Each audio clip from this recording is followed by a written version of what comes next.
Hello, my name is Ben. My name is Josh. And welcome back to FPL Graduates.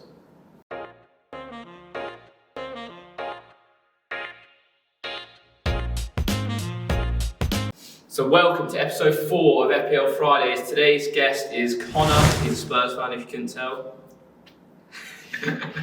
So we're going to crack on and get into the video. So, first of all, let's get to know our guest, Connor. Tottenham fan, how have you come about supporting Tottenham? Whole family's always been Spurs. Dad started taking me down when I was young. Get your tea in.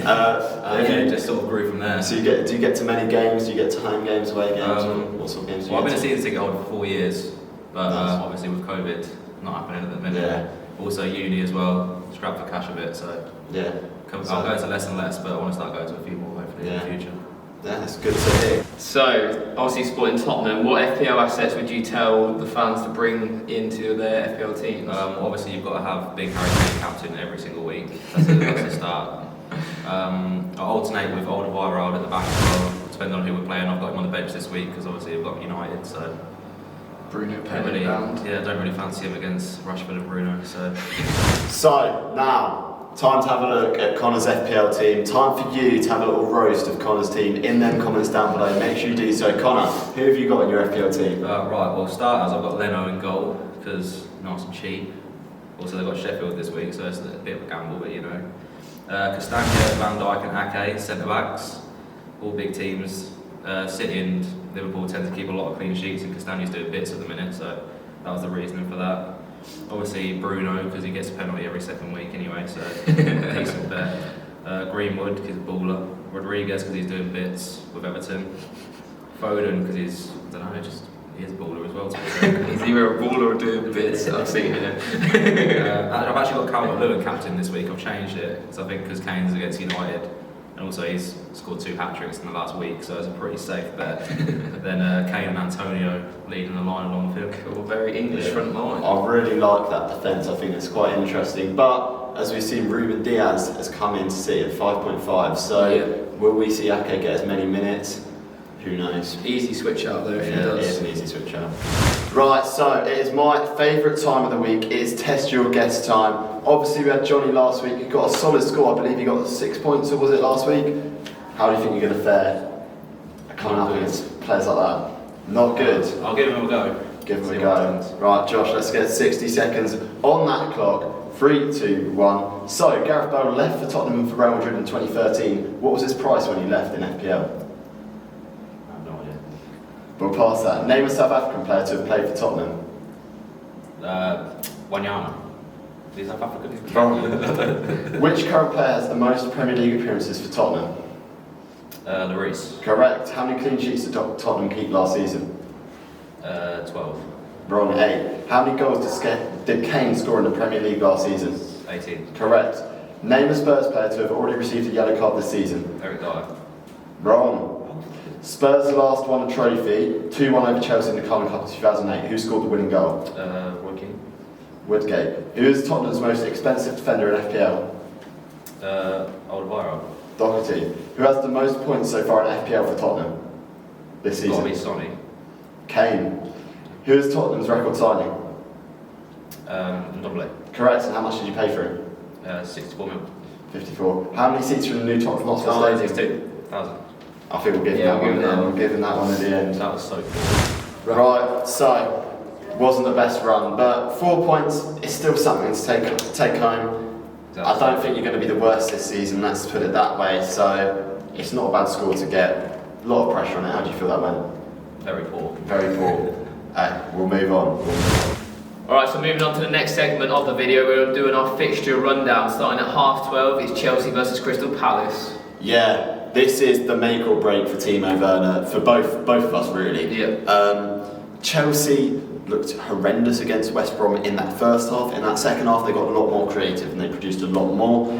But it's just whether they can do that against a resolute Crystal Palace defence. Yeah, obviously West Brom, probably not one of the best defensive sides in the league, and going 3-0 down really didn't help them. But Palace, they've looked solid so far. I reckon Chelsea will win this game after obviously drawing to West Brom. But it's everyone's looking for Timo Werner. He's gone down in price already.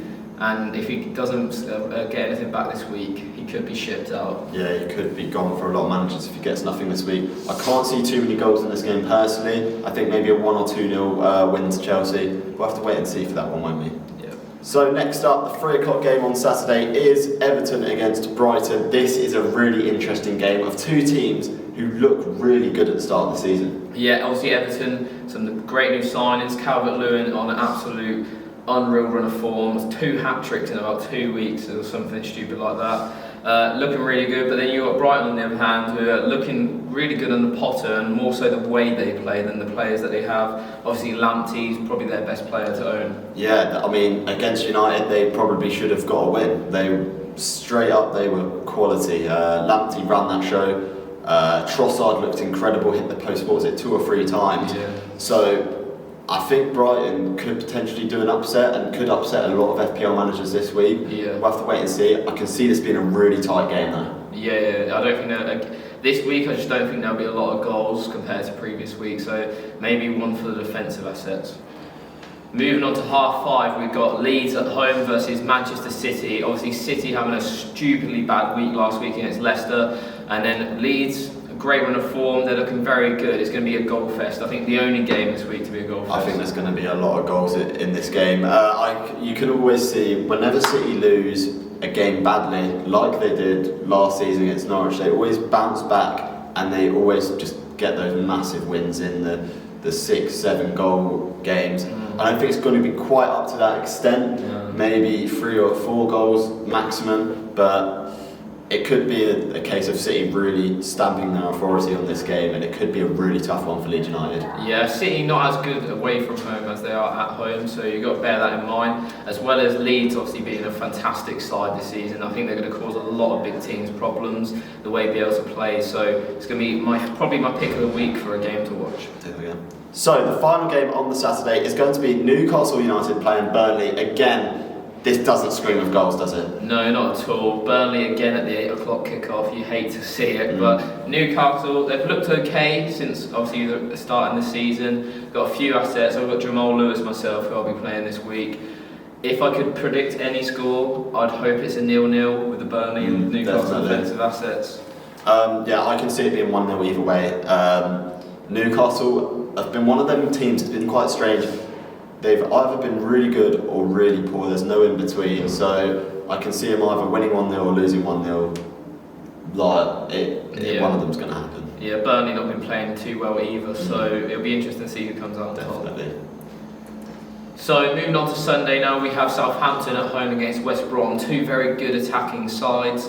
I reckon this game could have a few goals in it. The likes of Mateus Pereira and Diangana for West Brom need to shine bright if West Brom are going to get anything out of this. Yeah, Hasenhuttl will be under quite a bit of pressure for this game. It'll be interesting to see whether he keeps playing that high line, because if they play that high line, Pereira and Diangana will have an absolute field day getting in behind. We know Pereira's got the ability on the ball to open up any defence in the league realistically, so if they play that high line they could get caught out. But on the other hand, they've got Danny Ings and he always scores. Yeah, it'd be interesting to see in a West Brom perspective how Callum Robinson does. Obviously he scored a brace, I do believe, against Chelsea. So if he can pick up form, 5.5 million could be a bank into the squad.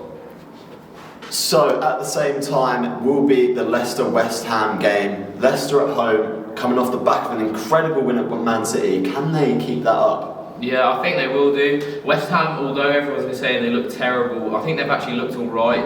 Obviously you got the result against Wolves that they did, which was remarkable, 4-0 win.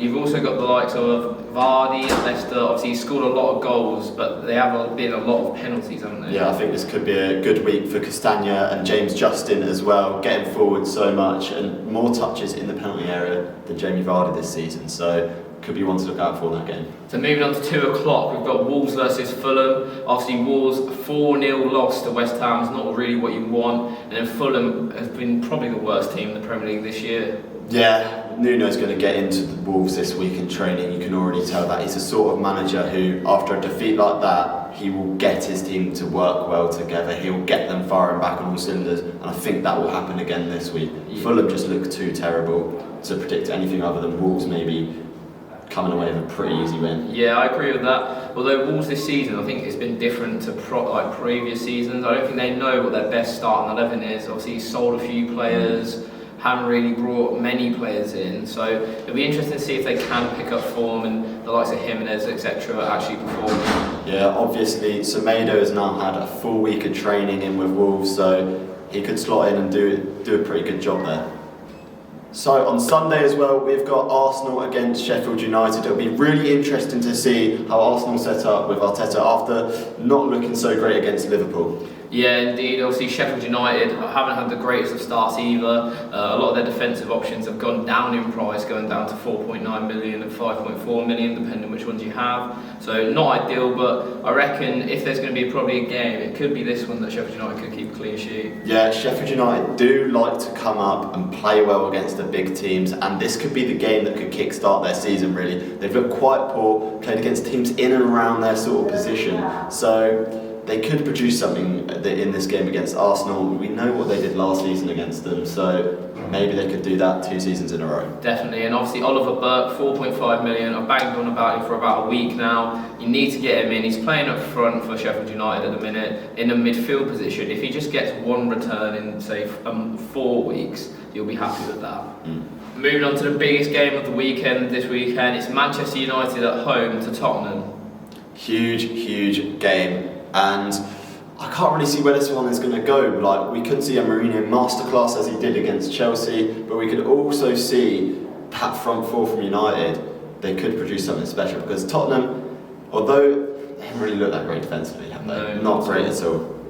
Also, though, I don't think there'll be many goals in this. This is one of those games that is good to watch, but in an FPL point of view, you're not really looking at many returns. You'll probably want the set piece takers like your Brunos, your Kanes in this one. I don't know if I'd captain anyone in this fixture, but it's just going to be a good game to watch. Yeah, it'll be a great game to watch. Obviously, Josh is a United fan. Our guest today, Connor, is a Tottenham fan, so it'll be really interesting to see their reactions to this game. Yeah, we'll be live streaming on TikTok prior to kick-off and maybe at the start of the game, so make sure you go follow us at FPL Graduates. Well, might be through the game as well, depending on how it's going. I might be loving it, so yeah, go and check out our TikTok. So the final game of the weekend is Aston Villa hosting Liverpool in what could be a game week saving game again, as they were in the last game week. Yeah, obviously the last game of the game week again, Liverpool.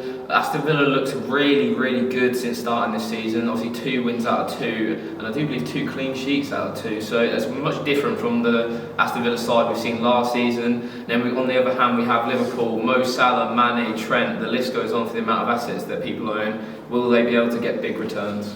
Yeah, well, it'll be interesting to see because a lot of people, including myself and you, have Salah, but Mane's produced more clear-cut chances this season, so it'll be interesting to see who comes out on top because we know Salah has more creativity, Mane more chances taken, so that'll be really interesting to see if they even get an attacking return with any Martinez in goal. Yeah, true. And also, I'm looking forward to seeing Trent play this weekend. Aston Villa's fullbacks like to get forward, which is something that they've got to pin back for this game because they'll just get torn apart. Trent played extremely well in the game on Monday, so I am debating captaining him. I'm not going to lie to you. It's between him or Salah because this week I feel like you need a differential captain like a Raul Jimenez because all the fixtures. There's like Man City coming off a bad fixture. I don't trust this Liverpool team against Aston Villa. Who are you going to captain this week? I'm feeling like Salah, but we'll get onto that later in the video anyway.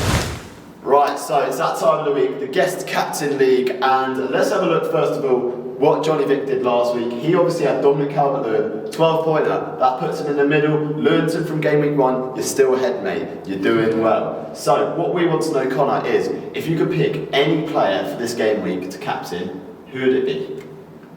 I'm going to might go with Calvert-Lewin as well. Calvert-Lewin as well. My FPL. What are the reasonings behind it? Just because he's scoring goals for fun at the minute, so it's a pretty safe bet, really. Yeah, so Calvert-Lewin for Connor as a captain. How many points do you reckon you're getting? Are we finishing top or are we... I reckon I'm finishing top, yeah. You're finishing top. Back in it, confidence. I mean, if he gets a goal and 3 bonus points, he's already ahead, so hey, let's see what happens with that one. I'm looking forward to seeing what Everton do this weekend now. So moving on, we're going to choose the FPL Graduates Captain of the Week. So Ben, who are we thinking? Oh, it's difficult to look past Mohamed Salah, isn't it? Yeah, it is indeed. Yeah, Liverpool looking obviously so strong, and Salah always scores. They are away from home though, and one suggestion: if you have him, Raul Jimenez at home to Fulham. Smells of goals. Yeah, I mean, we can agree to disagree. I think Raul Jimenez is a great pick, but off the back of that really poor defeat to West Ham, you've got to be doubting that decision somewhat. So it's a really difficult captain choice this week. I'll go Salah, you can go Jimenez. We'll see how it comes next week. Call it there. Right, so it is the FPL Graduates one to watch this week. We'll do ours first, and then we'll let Connor go on to his.